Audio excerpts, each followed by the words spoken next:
I'm making one of the first sponge cake recipes here on my History of Baking series. In History of Baking, we're making all kinds of old recipes from centuries or millennia ago, the very first recipes of desserts we know and love today, seeing where they came from, or just really fun looking recipes from a long time ago. Today we're making sponge cake from Gervase Markham's The English Housewife, published in 1615. That's right, this recipe is over 400 years old, and it is one of the first known written sponge cake recipes. Now, when you think of sponge cake in modern day recipes, it's whipped eggs with sugar and flour and butter, and that's pretty much it. And this recipe holds up to that. So let's make this.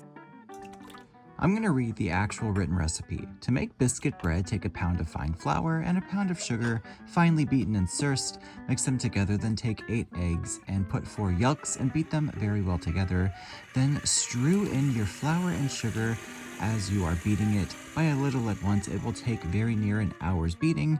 Then take half an ounce of anise seeds and coriander seeds and let them be dried and rubbed very clean and put them in. Then rub your biscuit pans with cold sweet butter as thin as you can, and so put it and bake it in an oven. But if you would have thin cakes, then take fruit dishes and rub them in sort with butter, and so bake your cakes on them. And when they are almost baked, turn them and thrust them down close with your hand.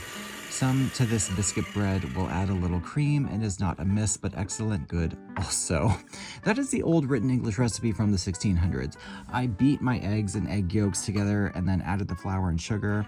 And then I think I added butter by mistake. Don't ask me how that happened. It just, there's translations from Old English to, current language that some said adding butter, but whatever. I baked this in a spring form pan, and it took a little bit over an hour, and I thought it was going to be really, really dense because of how long it was mixed after the flour was added in, but I gotta say, it was actually really good. The coriander and the anise seed add a really nice flavor. I love that this uses anise and coriander, two very aromatic, fragrant spices, and you can smell them in the finished dessert. You can see them in there, you can smell them.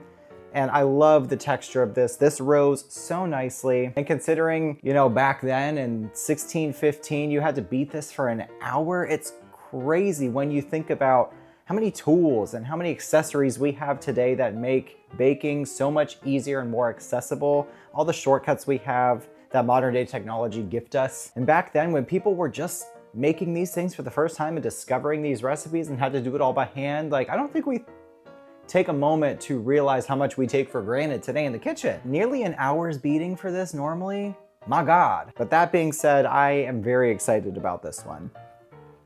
Well, first and foremost, the flavor is great.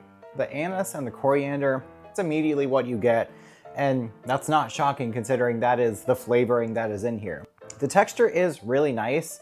It is a little bit dense, I think, but considering how long you have to beat this after the flour is added, that kind of makes sense, because normally with sponge cake, you just fold in the flour until it's barely mixed and that's it. Where this recipe says to add in the flour and then beat for nearly an hour's time, that's crazy. So a little bit dense, but it's not as tough as I thought it would be.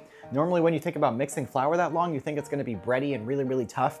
It's not, which I'm very shocked by. That aside, I honestly really, really like this. That aside, I really like this. It's a nice simple cake, great aromatic flavor.